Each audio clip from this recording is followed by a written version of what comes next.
Gulf ప్రాంతంలో యుద్ధం అంతకంతకు తీవ్రమవుతుంది. ఇరాన్ తాజా హెచ్చరికలు ప్రపంచ దేశాలను ఉలిక్కిపడేలా చేస్తున్నాయి. తమ గ్యాస్ క్షేత్రాలపై జరిగిన దాడులకు ప్రతీకారంగా సౌదీ అరేబియా, ఖతార్, యుఏఈలోని కీలక చమురు, గ్యాస్ స్థావరాలపై దాడులు చేస్తామని ఇరాన్ ప్రకటించింది. ఈ హెచ్చరికలతో ముడి చమురు మార్కెట్లలో తీవ్ర ఆందోళన నెలకొంది. పశ్చిమాసియాల యుద్ధం కీలక మలుపు తిరుగుతోంది. ఇంతవరకు అమెరికా, ఇజ్రాయెల్, ఇరాన్ తమ దాడుల్లో ఇంధన మౌలిక సదుపాయాల జోలికి పెద్దగా వెళ్లలేదు.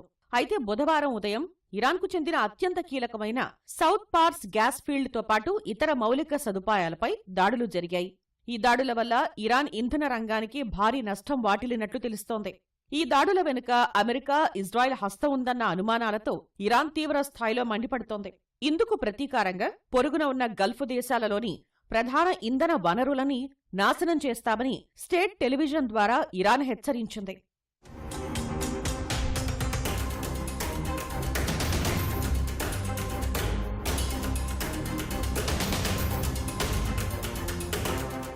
ఏ ఇంధన మౌలిక సదుపాయాలపై దాడులు చేయనున్నామో కూడా ఇరాన్ ప్రకటించింది.